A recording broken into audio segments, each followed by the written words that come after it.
Hello students, नमस्ते, Ram Ram and जय Hind everyone.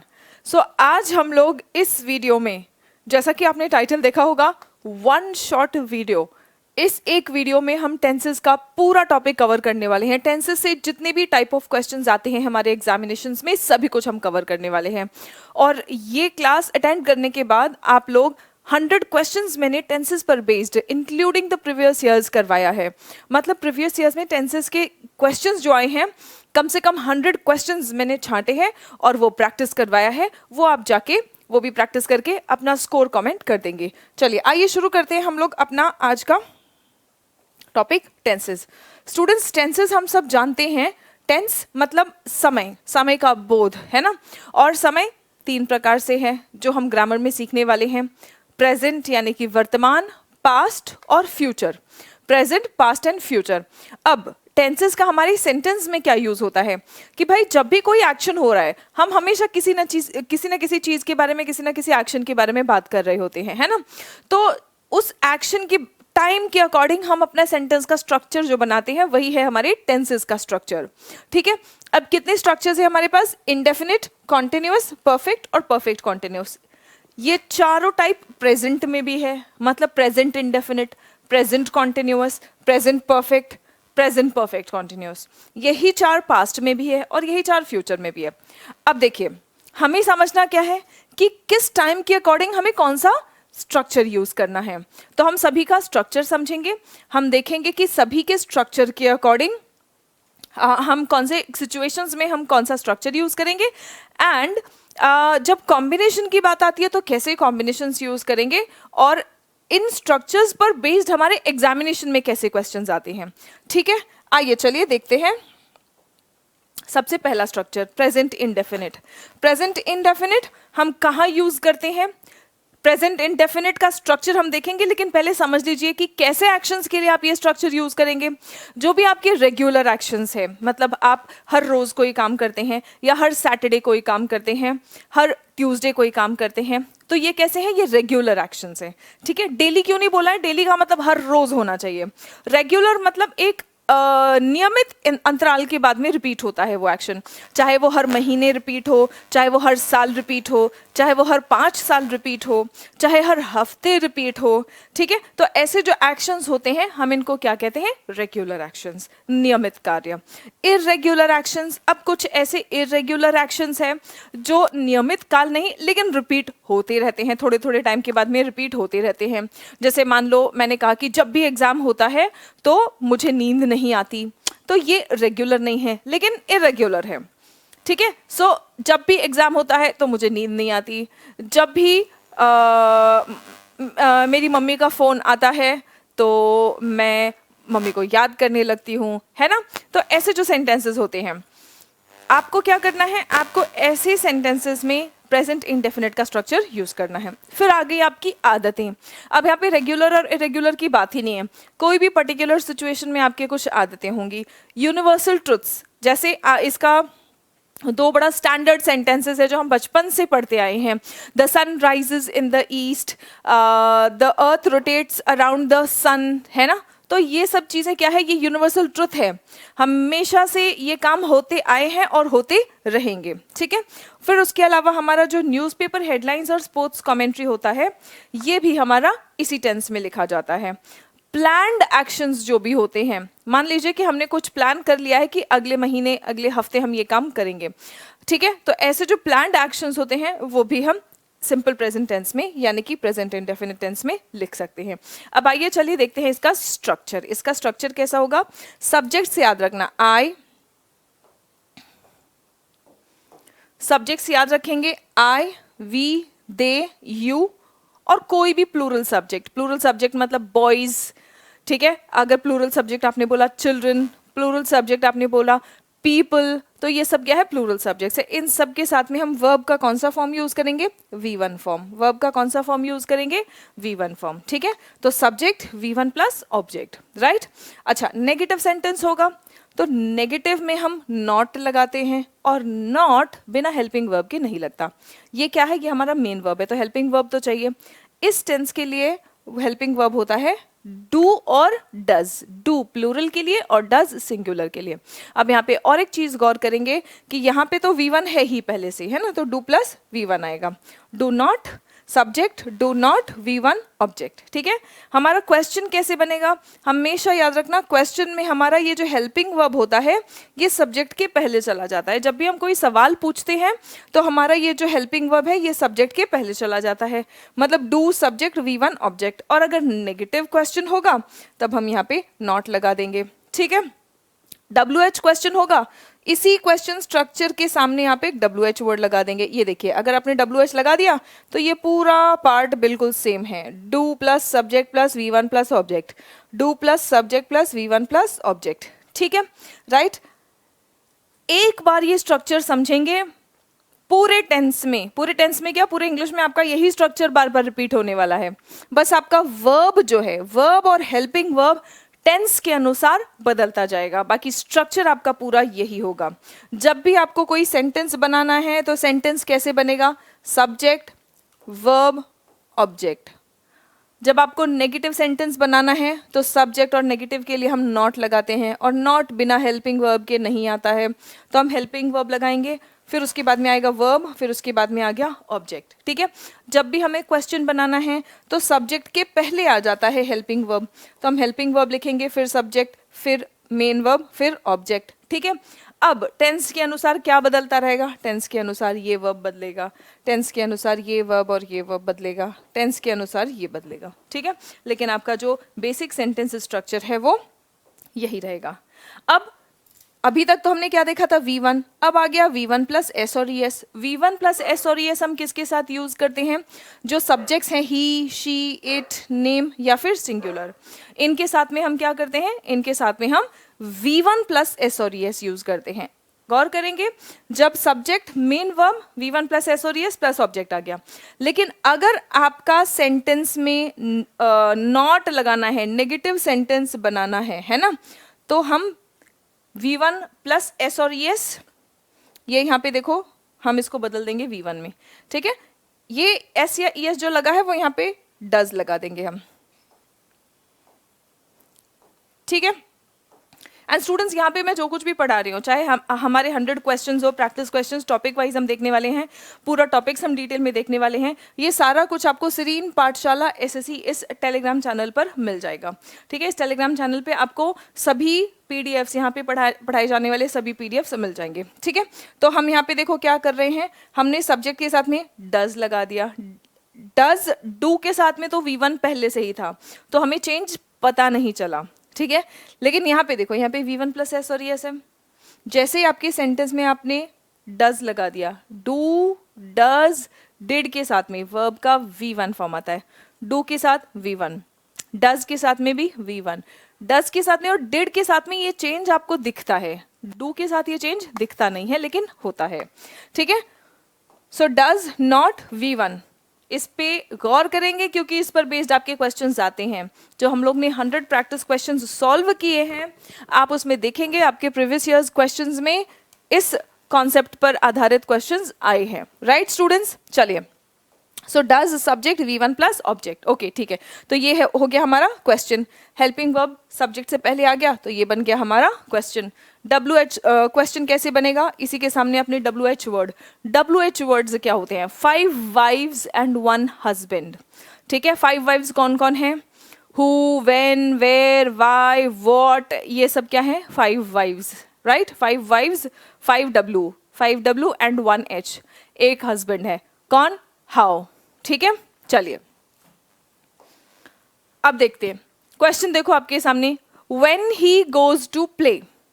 अब क्या आपको लगता है कि इस सेंटेंस में कुछ एरर है, when he goes to play, हमने सवाल पूछा है ना, क्वेश्चन है ये, तो WH से स्टार्ट तो होगा, WH क्वेश्चन है, लेकिन क्वेश्चन चाहे WH क्वेश्चन हो चाहे यस और नो क्वेश्चन हो, क्वेश्चन में हमारे सब्जेक्ट से पहले हेल्पिंग वर्ब होगा। देखो क्या यहाँ पे सब्जेक्ट से पहले हेल्पिंग वर्ब है, हेल्पिंग वर्ब है ही नहीं सेंटेंस में। इसका करेक्ट वर्जन क्या होगा, कोशिश करेंगे इसका करेक्ट वर्जन क्या होगा। चलो, ही के साथ में कौन सा हेल्पिंग वर्ब यूज करेंगे, डज, तो हमने लिखा डज। ठीक है, व्हेन डज ही। अब देखो, जब हेल्पिंग वर्ब नहीं था तब तो ही के साथ में गोज ठीक लग रहा था, लेकिन अब आपके सेंटेंस में डज आ गया है तो ये गोज भी चेंज होगा। When does he go to play, when does he go to play, ठीक है। अच्छा, I don't know when he goes to play, देखो यहां पे भी था ही गोज टू प्ले, अब यहां पे भी है ही गोज टू प्ले, ठीक है। व्हेन यहां पे सेंटेंस के शुरुआत में है, लेकिन यहां पे आप सवाल नहीं पूछ रहे हैं, आप बस बोल रहे हैं कि मुझे नहीं पता वो कब खेलने जाता है। यहां पे आप पूछ रहे थे वह कब खेलने जाता है, ठीक है, क्योंकि यहां पे आप पूछ रहे थे तो यहां आपने हेल्पिंग वर्ब पहले लिखा, फिर उसके बाद में ये भी चेंज आया। लेकिन यहां पे आप पूछ तो रहे नहीं हैं, आप तो बता रहे हैं कि मुझे नहीं पता वो कब खेलने जाता है। क्योंकि आप क्वेश्चन नहीं पूछ रहे हैं तो ये सेंटेंस बिल्कुल करेक्ट है। I hope this is clear to everyone, ठीक है। अब देखते हैं यहाँ पे आप लोगों का इनकरेक्ट और करेक्ट सेंटेंसेस क्या है, ये पीडीएफ में ऑलरेडी है, ठीक है। अब देखते हैं सिंपल पास्ट। सिंपल पास्ट में क्या है, जैसा कि मैंने आपको बताया था सेंटेंस स्ट्रक्चर वही होगा, subject verb object, subject verb object, change क्या होगा, सिर्फ वर्ब का फॉर्म। पास्ट में हम क्या यूज करेंगे, V2। नेगेटिव बनाना है तो सब्जेक्ट हेल्पिंग वर्ब, यहां पे हेल्पिंग वर्ब क्या होता है आपका, डिड। सब्जेक्ट और एक बात हमने अभी अभी देखा था, डू डज डिड के साथ में वर्ब का V1 फॉर्म आएगा, तो यहाँ पे तो V2 चल गया है ना, यहाँ पे तो V2 चल गया, लेकिन जैसे ही डिड आया तो यहाँ पे देखो वर्ब के फॉर्म में चेंज आया है। गौर करेंगे इस बात को, क्योंकि इस कॉन्सेप्ट पर बेस्ड आपके एग्जामिनेशन में बच्चों क्वेश्चंस आते हैं, ठीक है। So subject did not V1 plus object, ये आपका नेगेटिव सेंटेंस हो गया। अब आप क्वेश्चन कैसे बनाएंगे, हेल्पिंग वर्ब को सब्जेक्ट से पहले लिखेंगे, helping verb plus subject plus main verb. याद रखना अगर डिड से क्वेश्चन शुरू हुआ है तो आगे V1 ही आएगा। फ्लो में, भावनाओं में बह के सब्जेक्ट के साथ में V2 नहीं लगाना है। Did plus subject plus V1 plus object. WH question कैसे बनेगा, इसी के सामने आप WH वर्ड लगा देंगे, बाकी सब कुछ वैसा ही रहेगा, ठीक है। चलिए अब क्वेश्चन देखते हैं। When he went to play, अब देखिए यहाँ पे आप फिर क्वेश्चन पूछ रहे हैं वह खेलने कब गया, इसके पहले वाला क्या था, वह खेलने कब जाता है, मतलब वो रेगुलर एक्शन है। यहाँ पर रेगुलर एक्शन है या नहीं वो नहीं पता, लेकिन हम पूछ रहे हैं, एक बार का एक्शन पूछ रहे हैं कि वो खेलने कब गया, when he went to play. लेकिन क्योंकि हमने क्वेश्चन पूछा है तो हमें यहाँ पे क्या चाहिए, सब्जेक्ट से पहले हेल्पिंग वर्ब चाहिए। टेंस कौन सा है, सिंपल पास्ट। कहाँ से पता चला, यहाँ से, तो इसी के अकॉर्डिंग हम क्या लिखेंगे, when did। अब जैसे ही सेंटेंस में did आ जाता है तो हमारा verb का फॉर्म V1 आ जाएगा। when did he go to play, when did he go to play, ठीक है। अच्छा अब दूसरा देखो, I don't know when he went to play, ये बिल्कुल सही है, मुझे नहीं पता वह खेलने कब गया। यहाँ पे आप किसी से कोई सवाल नहीं पूछ रहे हैं, आप बता रहे हैं। क्योंकि ये सेंटेंस है तो हम यहाँ पे असर्टिव सेंटेंस फॉर्मेट फॉलो करेंगे और हम कहेंगे कि ये सेंटेंस बिल्कुल सही है, I don't know when he went to play, ठीक है, राइट। चलिए फिर उसके बाद में अब देखते हैं हम हमारे एग्जामिनेशन में इसी पर बेस्ड क्वेश्चंस कैसे आ रहे हैं। सबसे पहले तो अभी तक हमने क्या देखा, सेंटेंस में डू डज या डिड आ जाए, डू डज या डिड आ जाए तो हमारे वर्ब का कौन सा फॉर्म होगा, V1 फॉर्म। वर्ब का फॉर्म कौन सा होगा, V1 फॉर्म, ठीक है। चलिए अगला सेंटेंस देखते हैं। अगला सेंटेंस हमारा क्या है, अगर आपका सेंटेंस शुरू होता है इट्स टाइम या इट्स हाई टाइम से, अगर आपका सेंटेंस शुरू हुआ इट्स टाइम या इट्स हाई टाइम से, तो आगे आपका सेंटेंस का स्ट्रक्चर बनेगा सब्जेक्ट प्लस V2 और कुछ नहीं। देखो यहाँ पे it's time you should work hard, अब समय हो गया है कि तुम्हें मेहनत करना चाहिए, लेकिन हम इसको शुड के साथ नहीं लिखेंगे क्योंकि इट्स टाइम या इट्स हाई टाइम से सेंटेंस शुरू होता है तो हम subject plus V2 format follow करते हैं। It's time you worked hard, it's time you worked hard, ठीक है। चलो बहुत इंपॉर्टेंट कॉन्सेप्ट है, आप लोगों के एग्जामिनेशन में क्वेश्चंस आते हैं, ठीक है। डू डज डिड के साथ में हम क्या यूज करेंगे, वर्ब का V1 फॉर्म। सेंटेंस में एरर कैसे आता है, I did not went home during holidays, छुट्टियों में मैं घर नहीं गया। आई डिड नॉट वेंट कहेंगे या गो कहेंगे? भाई गो कहेंगे, क्योंकि हमने अभी अभी देखा है कि डू डज डिड के साथ में हम वर्ब का V1 फॉर्म यूज करते हैं, हम वर्ब का V1 फॉर्म यूज करते हैं, ठीक है। इसके अलावा अगर आपके सेंटेंस में किसी भी तरह से पास्ट टाइम मेंशन्ड हो, बीता हुआ समय किसी भी तरह से मेंशन्ड हो, ठीक है, जैसे मैंने लिख दिया येस्टरडे, मैंने लिख दिया लास्ट वेडनेसडे, मैंने लिख दिया last Tuesday, last month, last year, in 2020 बीत चुका है ना। तो किसी भी तरह से अगर मैंने पास्ट टाइम सेंटेंस में मेंशन कर दिया है तो उसके साथ में मुझे प्रेजेंट टेंस यूज नहीं करना चाहिए। एक सिंपल सा रूल याद रखो, जीवन में अगर प्रेजेंट को और पास्ट को मिक्स करोगे तो फ्यूचर खतरे में पड़ जाएगा, ठीक है, समझ रहे हो ना। अगर प्रेजेंट को और पास्ट को मिक्स करोगे तो फ्यूचर खतरे में पड़ जाएगा। एग्जाम के टर्म्स में कौन सा फ्यूचर खतरे में पड़ेगा? भाई नंबर कट जाएंगे, ठीक है। सो आई हैव रिटन, देखो ये क्या बन गया है आपका, आई हैव रिटन, ये आपका प्रेजेंट टेंस बन गया है, लेकिन हमारे सेंटेंस में पास्ट टाइम था, ठीक है। तो जो हो गया सो हो गया, अब पास्ट के साथ में पास्ट ही लिखना है। I wrote a letter yesterday. I wrote a letter yesterday. Clear? All right, बहुत बढ़िया। चलो अब देखते हैं हम सिंपल फ्यूचर टेंस, ठीक है। अब हम देखेंगे simple future tense. Simple future में आपका विल या शाल, ये दोनों मॉडल्स यूज होते हैं, ठीक है, विल या शाल, सिंपल फ्यूचर, ठीक है। ये एरर है पीपीटी में, ठीक है। विल या शाल के साथ में वर्ब का V1 फॉर्म यूज होगा, ठीक है, विल या शाल के साथ में वर्ब का V1 फॉर्म यूज होगा, ठीक है। सिंपल फ्यूचर अब आ जाता है आपका 1 मिनट। सिंपल फ्यूचर का आप और एक चीज याद रखेंगे, फ्यूचर एक्शन बताने के लिए आप फ्यूचर टेंस यूज कर सकते हैं, ठीक है। फ्यूचर एक्शंस बताने के लिए आप पहली बात फ्यूचर टेंस यूज कर सकते हैं, ठीक है, फ्यूचर टेंस यूज कर सकते हैं। और फ्यूचर एक्शंस हम दो तरीके से और बताते हैं, ठीक है। जब आपने कोई काम का निर्णय कर लिया, जब आपने कोई काम का निर्णय कर लिया है, या फिर किसी चीज का प्रूफ आपके सामने है कि ये होने वाला है, जैसे बादल एकदम काले काले छाए हैं, बारिश होने वाला है, ठीक है, मैंने सोच लिया है, मैंने डिसाइड कर लिया है कि मैं अब आज 2 घंटे इंग्लिश क्वेश्चंस प्रैक्टिस करूंगा, ठीक है।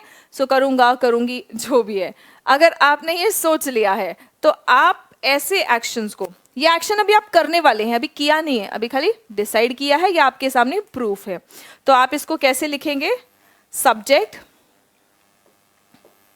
Plus is am are plus going to, और यहां पे आएगा वर्ब का V1 फॉर्म, ठीक है, वर्ब का आएगा V1 फॉर्म, ठीक है। कहां से पता चल रहा है कि एक्शन अभी नहीं हो रहा है?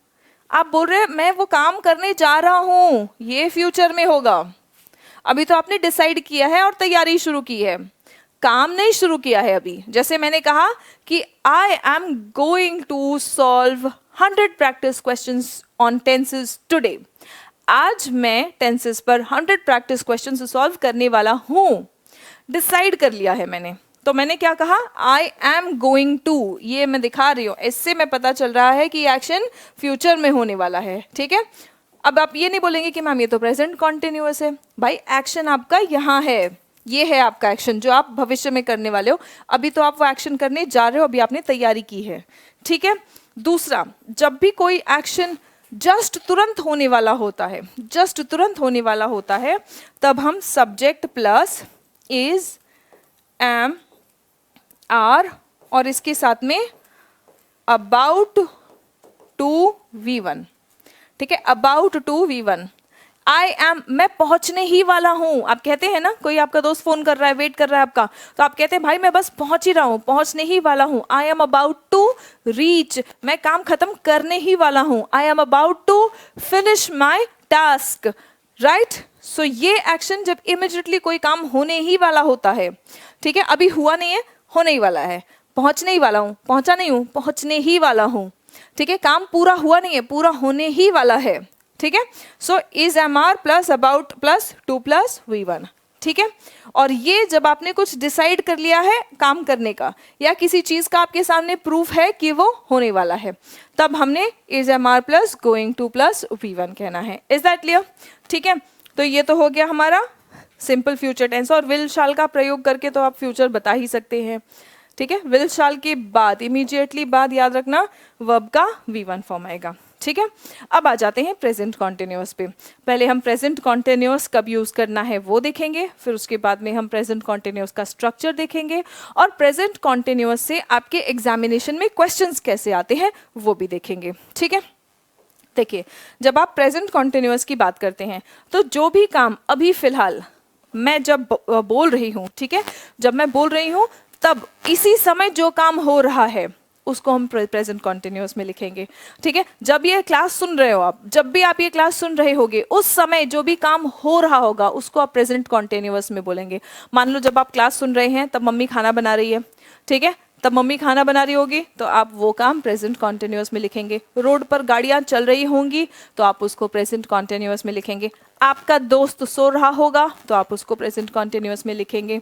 ठीक है, आपका छोटा भाई छोटी बहन पढ़ाई कर रहा होगा, कर रही होगी तो आप उसको प्रेजेंट कॉन्टिन्यूअस में लिखेंगे। ठीक है, प्रेजेंट कॉन्टिन्यूअस मतलब जिस समय बात हो रहा है, मतलब उस समय जो एक्शन चल रहा हो। ठीक है, जो एक्शन चल रहा हो, जो नियमित तौर पर होता है वहां पे हम प्रेजेंट इंडेफिनिट यूज करते हैं।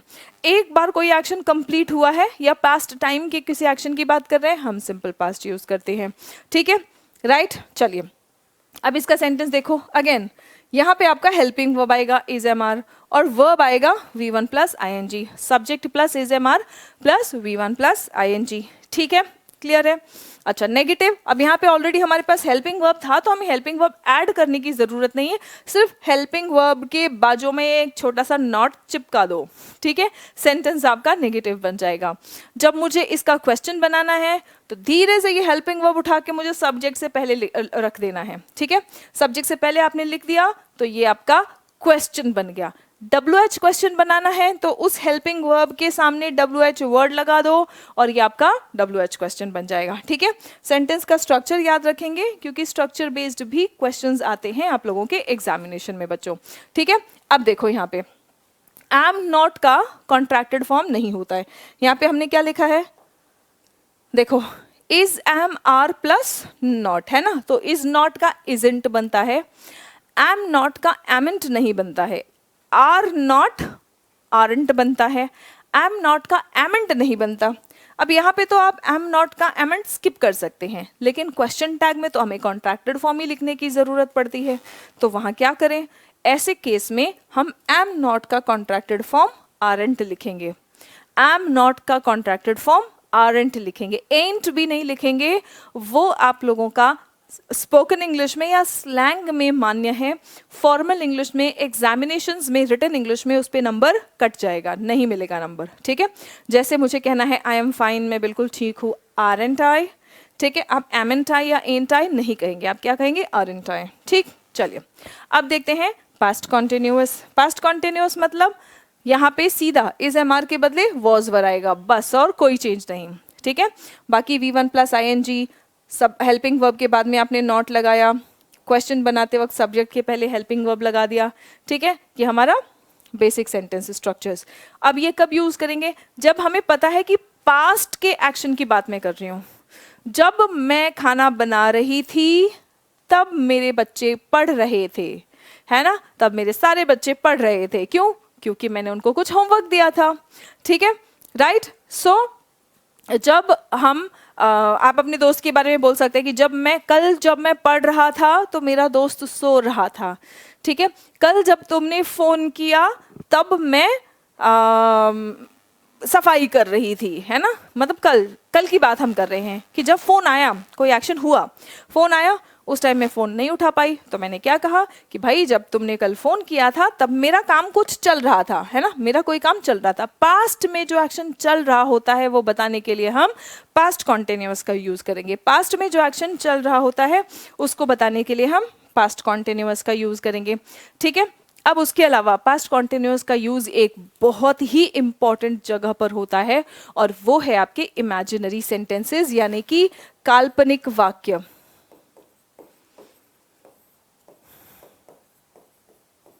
इमेजिनरी सेंटेंसेस यानी कि काल्पनिक वाक्य, जो आप कहते हैं ना काश ऐसा होता, ठीक है, काश ऐसा होता, आई विश। अब देखो ये भी समझने के पहले आपको पहले ये बात समझना पड़ेगा, हम वॉज कहाँ यूज करेंगे, हम आई, ही, शी, इट, कोई भी सिंगुलर काउंटेबल नाउन इसके साथ में वॉज यूज करेंगे। वर कहाँ यूज करते हैं, वर यूज करते हैं वी, यू, दे, और किसी भी प्लूरल काउंटेबल नाउन के साथ में हम वर यूज करते हैं, ठीक है। लेकिन ये पास्ट कॉन्टिन्यूअस के लिए। लेकिन जब आप, ये कब है, पास्ट कॉन्टिन्यूअस है, ठीक है, क्या है ये, पास्ट कॉन्टिन्यूअस। लेकिन अगर आप इमेजिनरी सेंटेंस बोल रहे हैं यानी कि काल्पनिक वाक्य बोल रहे हैं, काश वाला, सपने देखते हैं जो हम, है ना, हम कहते हैं काश ऐसा हो जाए, है ना, तो ऐसे सेंटेंसेस, इमेजिनरी सेंटेंसेस के वक्त ये डिफरेंस नहीं रहेगा। ऑल सब्जेक्ट्स के साथ में आप क्या करेंगे, आप ऑल सब्जेक्ट्स के साथ में वर यूज करेंगे, सभी सब्जेक्ट्स के साथ में आपको वर यूज करना है, ठीक है, क्लियर है। सो देखो यहाँ पे, वैसे तो मैंने अभी आपको बताया आई के साथ में was, I was a queen, देखो दोनों में डिफरेंस क्या है, आई वॉज अ क्वीन मतलब ये हकीकत है, मैं रानी थी, लेकिन यहाँ पे आई वर अ क्वीन ये तो सपने में रानी थी, ठीक है। आई wish I were a queen, और जब मैंने आई विश कह दिया तो इसका मतलब ये है कि ये मैं सोच रही हूँ, ये मेरी कल्पना है, आई wish I were a queen. Is that clear? Yes everyone, बहुत बढ़िया। शी प्रिटेंडेड, प्रिटेंडेड मतलब नौटंकी करना, है ना, प्रिटेंडेड, शी प्रिटेंडेड, उसने ऐसी नौटंकी की, as if she were working, यहाँ पे शी वॉज वर्किंग नहीं लिखेंगे, शी वॉज वर्किंग मतलब वो काम कर रही थी। शी प्रिटेंडेड एज इफ मतलब जैसे कि, ठीक है, उसने ऐसे नौटंकी किया, ड्रामा किया जैसे कि वो काम कर रही थी, ताकि उसको कोई बुलाए ना, ताकि उसको कोई दूसरा काम ना बोले, ठीक है, राइट। सो यहाँ पे वो काम कर नहीं रही थी, उसने ड्रामा किया। सो ये क्या है, ये इमेजिनरी है, ठीक है। शी प्रिटेंडेड यहाँ पे हकीकत नहीं है, ठीक है, वो सच में काम नहीं कर रही थी, उसने ड्रामा किया काम करने का। So I wish I were a queen, she pretended as if she were working, right students. As if से आप पहचान जाएंगे कि यहाँ पे हकीकत नहीं है, यहाँ पे रियलिटी नहीं है, ठीक है। चलिए बहुत बढ़िया, अब देखते हैं हम फ्यूचर कॉन्टिन्यूअस। फ्यूचर कॉन्टिन्यूअस मतलब इस समय, अगले साल तुम ट्रेनिंग कर रहे होगे, है ना, तो इस समय अगले साल तुम्हारी ट्रेनिंग चल रही होगी, राइट, चल रही होगी, ये एक्शन चल रहा होगा लेकिन भविष्य में, अभी नहीं भविष्य में। तो ऐसी चीजों को हम कैसे बताएंगे, हम फ्यूचर कॉन्टिन्यूअस में बताएंगे, ठीक है। अब देखो कॉन्टिन्यूअस है तो हमें V1 प्लस ING यूज करना है, लेकिन फ्यूचर है तो विल शाल भी यूज करना है। विल शाल के तुरंत बाद हम कभी भी V1 प्लस ING यूज नहीं कर सकते हैं, विल शाल के तुरंत बाद first form of the verb ही आता है। तो ये बैलेंस बनाने के लिए हम एक be form of the verb, जो कि V1 form of the verb है, उसको इंट्रोड्यूस करते हैं, ठीक है। तो इसीलिए मैंने कहा you will be training, you will be training, कल इस समय मैं घर जा रही होंगी, tomorrow at this time I will be traveling home, right? Okay ठीक है। सो हमने फ्यूचर कॉन्टिन्यूअस भी समझ लिया, बाकी चीजें अभी तक तो आपको समझ आ गया होगा, है ना, कि विल शाल के बाद में नॉट लगा दिया, हेल्पिंग वर्ब सब्जेक्ट के पहले रख दिया तो क्वेश्चन बन गया, हेल्पिंग वर्ब और सब्जेक्ट से भी पहले WH वर्ड लगा दिया तो WH क्वेश्चन बन गया, ठीक है। अब देखिए कुछ ऐसे वर्ब्स हैं, कॉन्टिन्यूस टेंस पढ़ने के साथ साथ ये जानना बहुत ज़रूरी है कि वो कौन से ऐसे वर्ब्स हैं जिनके साथ में हम V1 प्लस ING फॉर्म नहीं लिख सकते हैं, जैसे playing, going, travelling, working, studying, speaking, teaching, ये सब लिख सकते हैं, लेकिन कुछ ऐसे वर्ब्स हैं जिसके साथ में हम V1 प्लस ING नहीं लिख सकते। तो वो वर्ब्स कौन से हैं? Which are those verbs? Verbs of perception, perceive करना मतलब आभास होना, आभास होने से संबंधित जो भी वर्ब्स है, जैसे सी, आपने कोई चीज़ देखा, सेंस ऑर्गन्स जो हम कहते हैं ना, तो 5 सेंस ऑर्गन्स की बात हम करते हैं, राइट। तो आप कोई चीज़ देखते हैं तो आपको उसके पिक्चर का आभास होता है कि वो कैसा दिखता है, क्या है ना। तो सी, टेस्ट, स्वाद का अनुभव होता है, आभास होता है, टेस्ट, स्मेल, ठीक है, खुशबू, फिर उसके बाद में हियर, साउंड, ठीक है, फिर उसके बाद में आ जाता है प्रिफर, प्लीज। प्रिफर करना मतलब आप दो चीज़ों में एक चॉइस रख रहे हैं, ठीक है, मतलब दो चीज़ों में कोई एक चीज़ बेटर लग रही है तभी तो आप उसको प्रिफर कर रहे हैं, ठीक है। नोटिस करना, सब चीज़ हमारे सामने होता है लेकिन अलग अलग लोग अलग अलग चीज़ नोटिस करते हैं, है ना, अपनी अपनी सूझबूझ और सोचने समझने की क्षमताओं के अकॉर्डिंग। रिकग्नाइज, रिकग्नाइज मतलब पहचानना, रिकग्नाइज मतलब पहचानना। ये सब कैसे, ये सब माइंड से रिलेटेड हमारे वर्ब्स हैं, ठीक है। इन सभी वर्ब्स को हम V1 प्लस ING में नहीं लिख सकते। फिर आ जाता है वर्ब्स ऑफ थिंकिंग, मतलब जहाँ पे आप अपने दिमाग का इस्तेमाल कर रहे हैं एक्चुअली। थिंक, जब कोई चीज़ हम सोच रहे हैं, समझ रहे हैं कि ये सही है गलत है, जैसे आप एग्जाम में आप थिंक करते हो, आप जो भी चीज़ पढ़े हो उसको आप क्वेश्चंस जब सामने आते हैं तो उसमें अप्लाई करते हो, है ना। नो मतलब जानना, थिंक, मीन, मीन मत हम कहते हैं ना, मेरा मतलब नहीं है तुम्हारा दिल दुखाने का, I don't mean to hurt you, है ना, मीन आपकी मंशा होना, राइट। माइंड, माइंड का मतलब क्या है, माइंड का तो मतलब एक तो है आपका माइंड, ब्रेन, माइंड जिससे आप सोचते हो, ठीक है, लेकिन एक माइंड है वर्ब। हम कहते हैं ना, do you mind coming with me, क्या तुम्हें कोई आपत्ति है मेरे साथ चलने में। Do you mind sitting on the other side of the desk, है ना, तो डेस्क के दूसरे साइड में बैठने में आपको कोई आपत्ति तो नहीं है, मतलब कोई आपत्ति होना, माइंड। रिमेंबर, रिमेंबर मतलब याद रखना, ठीक है। रिकग्नाइज मतलब पहचानना, रिमेंबर मतलब याद रखना, ठीक है। सपोज, सपोज मतलब मान लेना, मैथ्स में तो suppose x is equal to y, suppose फलाना इज इक्वल टू ढिमकाना, बहुत सपोज करते हो आप मैथ्स में, है ना। सपोज मतलब मान लेना। वर्ब्स ऑफ पोजेशन, पोजेशन मतलब आपका किसी चीज पर अधिकार होना। ये सभी वर्ब्स को आपको ध्यान रखना है कि ये वर्ब्स अगर एग्जामिनेशन में आए और V1 प्लस ING फॉर्म में आए तो वहीं पे सेंटेंस में आपको एरर मार्क करना है, ठीक है। Own, have, I have a car, I have a big house, है ना। बिलोंग, आप कहते हो ना, I belong to UP, I belong to Bihar, I belong to Haryana, belong. Comprise, comprise का मतलब क्या हुआ है, बना हुआ होना। The earth comprises, the atmosphere comprises, है ना, तो कंप्राइज मतलब बना हुआ होना। पोजेस, पोजेस का भी मतलब होता है आपके पास कोई चीज होना, ठीक है, आपके पास कोई चीज होना। कंटेन, कंजिस्ट, ये सभी वर्ब्स वर्ब्स ऑफ पोजेशन हैं, ठीक है। जैसे मैंने कहा कि this mic consists of 3 parts, ठीक है, ये माइक 3 पार्ट्स से बना हुआ है, ठीक है। तो एक तो ये हैंड हेल्ड डिवाइस है, रिसीवर है, ठीक है, और फिर दूसरा ये इनपुट डिवाइस है मेरा, फिर एक आउटपुट डिवाइस है और एक कनेक्टर है, ठीक है। सो दिस माइक, ये पूरा माइक का सिस्टम जो है कंसिस्ट्स ऑफ, मैं ये नहीं कहूँगी this mic is consisting of, this mic consists of 3 parts, ठीक है। Clear everyone. अच्छा, अब आ गया आपका वर्ब्स एक्सप्रेसिंग फीलिंग और स्टेट ऑफ माइंड, मतलब जो भी आपकी भावनाएं एक्सप्रेस करने वाला या मानसिक स्थिति या आपकी मानसिक दशा, आप क्या सोच रहे हो, ये चीज़ एक्सप्रेस करने वाले जो वर्ब्स होते हैं। ऐसे कौन से वर्ब्स हैं, जब आप किसी चीज़ में विश्वास करते हो तो वो भी आपकी मानसिक स्थिति बता रहा है, मतलब आई बिलीव, मैं ये नहीं कहूँगी मैं तुम पे विश्वास करती हूँ, आई एम बिलीविंग यू नहीं, I believe you, I trust you, ठीक है। जब आपकी भावनाएं होती है, I like you, I dislike you, जहाँ पे लाइक है तो डिसलाइक भी हो सकता है, ठीक है। लव है तो हेट भी होगा, मैं तुमसे सहमत हूँ, ठीक है, अग्री, ट्रस्ट, सोच के देखो, इमेजिन, ठीक है।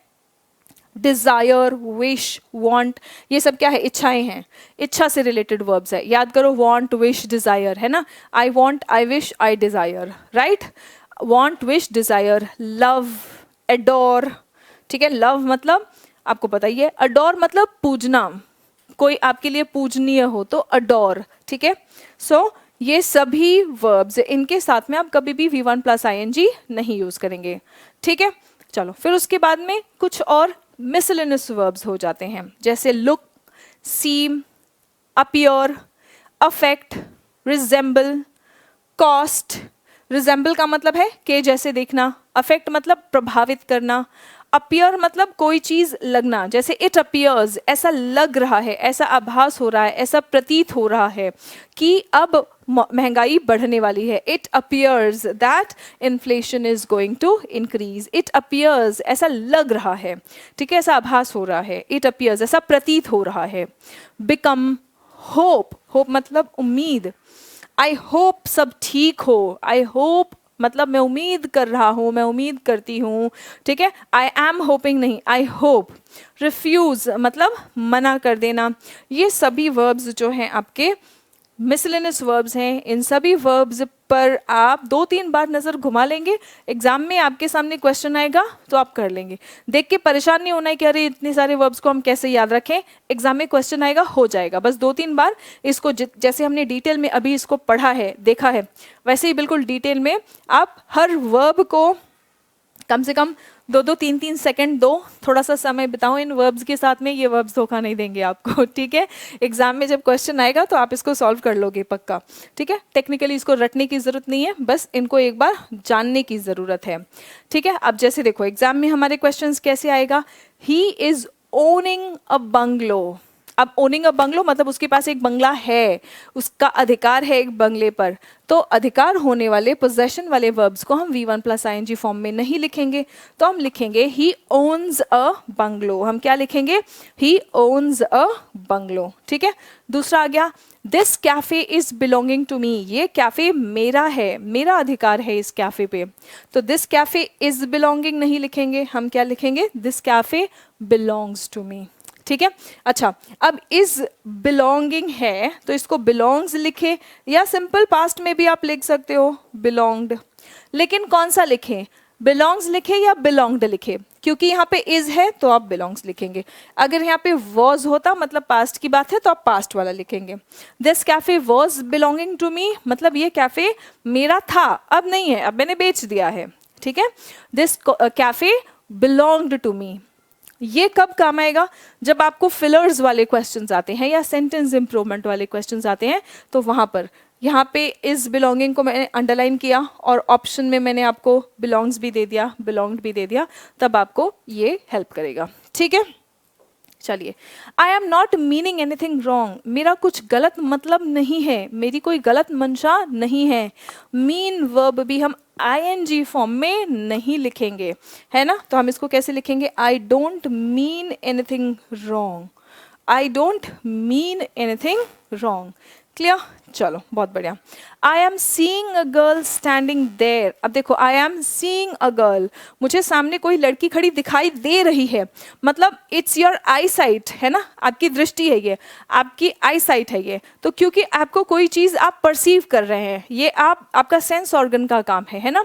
सो I am seeing a girl standing there, सामने खड़ी कोई लड़की है जो मुझे दिखाई दे रही है, तो यहाँ पे आप आई एम सीइंग नहीं कहेंगे, ठीक है। आई एम सीइंग का एक अलग मतलब हो जाता है, एक अलग मीनिंग हो जाता है कि आप कोई लड़की देख रहे हैं शादी करने के लिए, डेट कर रहे हैं आप, मे बी आपका कोर्टशिप चल रहा है, ठीक है, मतलब डेट कर रहे हैं, शादी करने वाले हैं। आई एम सीइंग शादी करने की या जिंदगी बिताने के मंशा से आप उसको देख रहे हैं, तब आप कहेंगे I am seeing a girl, ठीक है। लेकिन आप I am seeing a girl standing there नहीं, मतलब वो लड़की जो खड़ी है उसको देख रहे हैं और सोच रहे हैं कि आप क्या मतलब दिन में तारे देख रहे हैं, ठीक है। सो वो बिल्कुल गलत मीनिंग हो जाता है, वहाँ पे उसका वो सेंस नहीं निकलता है। यहाँ पे आप कहना चाह रहे हैं कि वहाँ जो लड़की खड़ी है वो मुझे दिखाई दे रही है, ठीक है। तो जब आपको ये कहना होता है तो आप सिंपली आई सी ये वाला वर्ब यूज़ करेंगे, ठीक है। आप सिंपली फिर ये वाला वर्ब यूज़ करते हैं, ठीक है, राइट। आप ऐसा कह सकते हैं, आई am seeing a girl in my office, मतलब आपके ऑफिस में कोई लड़की है जो आपके साथ में काम करती है, तो आप उसके साथ में आपका रिलेशनशिप है, आप डेट कर रहे हो उसे, तो that becomes a totally different reason and context, okay. That is a totally different meaning. I hope you get the difference between these two, right. अब देखते हैं अधिकार होना, ठीक है। एक तो होता है अधिकार होना, हैव का मीनिंग, तो उस केस में आप हैव का V1 plus ING form use नहीं कर सकते हैं, ठीक है। अधिकार होना हैव का V1 प्लस ING फॉर्म है, वहां पे आप V1 प्लस ING फॉर्म में उसको यूज नहीं कर सकते हैं, ठीक है। हैव अधिकार होना, V1 प्लस ING फॉर्म हम यूज नहीं करेंगे।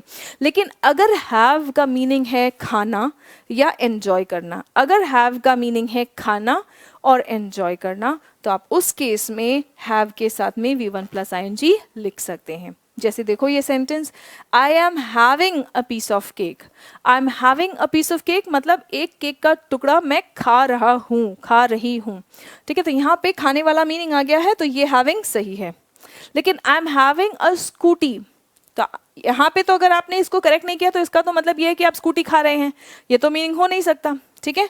सो इसलिए यहाँ पे आई हैव अ स्कूटी, आपको क्या कहना है, आप अपना अधिकार दिखा रहे हैं स्कूटी पे, आप बताना चाह रहे हैं कि वो चीज़ आपके पास है, तो आप कहेंगे आई have a scooty. Is that clear everyone? अब फिर आ जाते हैं आपके ये verbs, think, remember, feel, look, appear. इनके साथ में आप V1 प्लस ING यूज नहीं करेंगे, ठीक है, जब आप एक्चुअल में सोचने की बात कर रहे हैं, ठीक है। आई थिंक, मुझे लगता है, जब आप अपने दिमाग का प्रयोग कर रहे हैं तब इन वर्ब्स के साथ में आप ING नहीं यूज करेंगे। आपको फॉर्मूले याद है, आई रिमेंबर द फॉर्मूले, आप ये नहीं कहेंगे आई एम रिमेंबरिंग द फॉर्मूले, ठीक है। फील, लुक, अपीयर, इन वर्ब्स के साथ में अगर सेंस ऑर्गन वाला बात है तो आप इसके साथ में V1 प्लस ING यूज नहीं करेंगे। लेकिन दिमाग नहीं, अगर फीलिंग्स वाली बात आ जाती है तब यहाँ पे V1 प्लस ING चल जाएगा, ठीक है। तब यहाँ पे हैविंग नहीं, वर्ब V1 प्लस ING, ठीक है। यहाँ पे हैव नहीं, V1 प्लस ING, ठीक है, तब ये चल जाएगा। जैसे फॉर एग्जाम्पल मैंने कहा I am thinking you are right, अब आप सोच के देखिए, मुझे लग रहा है तुम सही हो। अब सामने वाला सही है या नहीं, तो उसके लिए आप अपना दिल यूज कर रहे हैं या दिमाग? आप दिमाग से सोच रहे हैं ना कि हाँ ठीक है, ये ऐसा बोल रहा है तो ये ठीक लग रहा है मुझे, है ना। सो यहाँ पे क्योंकि आप दिमाग यूज कर रहे हो तो यहाँ पे आई एम थिंकिंग गलत हो जाएगा, आप क्या कहेंगे, I think you are right. लेकिन कई बार आपने सुना होगा ये सेंटेंस लोगों को बोलते हुए, या खुद आपने भी ये सेंटेंस बोला होगा, आई एम थिंकिंग ऑफ यू, तुम्हें याद कर रहा हूं मैं। अब तुम्हें याद कर रहा हूं मतलब आप मिस कर रहे हो उस इंसान को, तो यहाँ पे आपके फीलिंग्स इन्वॉल्व हो गई हैं, और क्योंकि आपके यहाँ पे फीलिंग्स इन्वॉल्व हो गई हैं तो ये सेंटेंस बिल्कुल सही है, तो ये सेंटेंस बिल्कुल सही है, ठीक।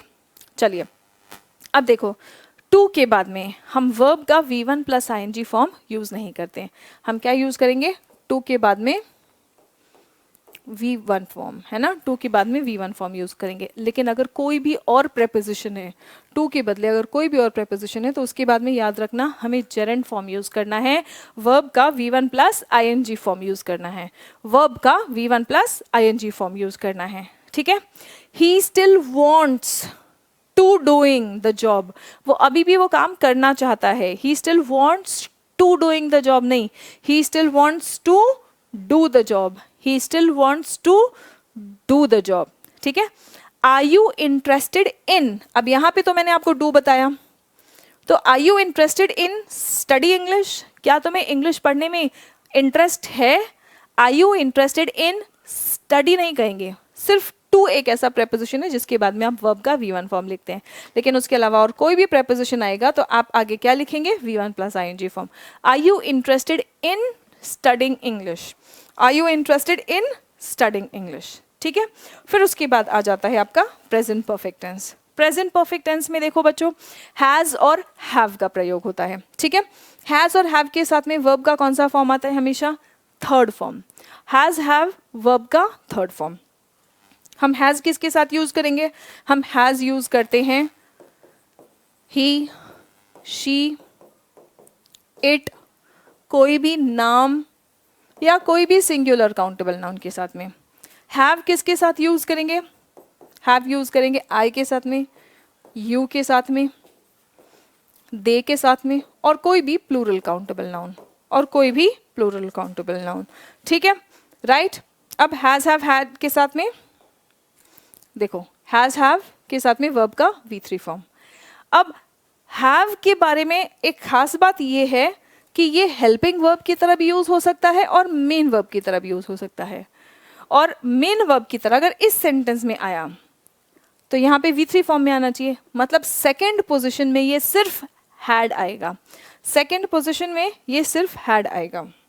ठीक है, देखो आई हैव हैड, देखो 2 बार हैव आया है, ये प्रेजेंट परफेक्ट है। कैसे पता चल रहा है?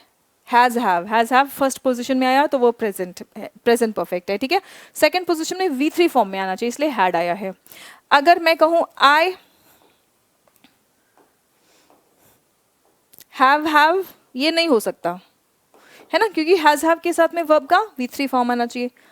शी हैज हैव नहीं आएगा, शी हैज हैव नहीं आएगा, हैज हैव के साथ में वर्ब का V3 फॉर्म आना चाहिए। तो अगर सेकंड पोजीशन में हैव आ रहा है तो उसको V3 फॉर्म में यानी कि हैड फॉर्म में ही आना है। ठीक है, 2 बार आपके सेंटेंस में हैड, हैज हैव, हैड, मतलब इन तीनों का फॉर्म आ सकता है।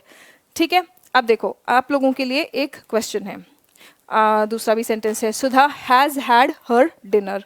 ठीक है, अब आपके लिए क्वेश्चन देखो क्या है, आप मुझे कमेंट करके बताएंगे कि आपका आंसर क्या है। मैं आपको 3 सेंटेंस यहाँ पे लिख रही हूँ, आप मुझे कमेंट करके बताएंगे कि आपको क्या लग रहा है कौन सा सेंटेंस सही है।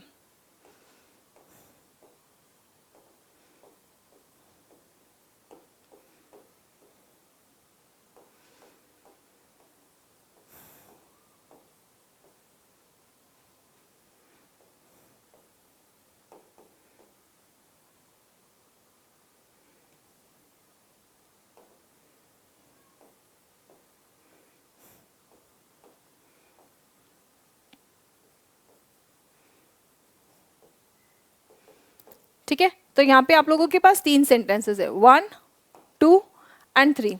यहाँ पे आप लोगों के पास 3 सेंटेंसेस है, she has had dinner, she has dinner और शी हैड डिनर। आप मुझे कमेंट करके बताएंगे कि इन तीनों में से कौन से सेंटेंस सही है। और अभी मुझे क्लास एंड करना पड़ रहा है बिकॉज बैटरी डाउन हो गई है। सो अभी वाला क्लास मैं यहीं पे एंड कर रही हूँ, लेकिन ये कंटिन्यू करूँगी मैं। ठीक है, नेक्स्ट सेशन में हमारा टेंसेस पूरा कंप्लीट हो जाएगा, थोड़ा सा और बचा है और वहाँ पे बहुत इंपॉर्टेंट क्वेश्चंस है, क्योंकि सीक्वेंस ऑफ टेंसेस जो है, सीक्वेंस ऑफ टेंसेस में अब आपको आगे बताने वाली हूँ। टेंसेस करने के बाद ही हम सीक्वेंस ऑफ टेंसेस समझ सकते हैं। सो सीक्वेंस ऑफ टेंसेस जो है मैं ये नेक्स्ट पार्ट में आपको, नेक्स्ट सेशन में आपको बताऊंगी। तब तक आप लोग मुझे इन तीनों सेंटेंसेस में कौन सा करेक्ट है ये एक बार कमेंट करके बता देंगे। राइट स्टूडेंट्स, सो बैटरी डाउन हो उसके पहले ही हम लोग क्लास को वाइंड अप कर देते हैं। मिलते हैं अगले सेशन में, तब तक अपना ख्याल रखें, स्वस्थ रहें, मस्त रहें। जय हिंद एवरीवन।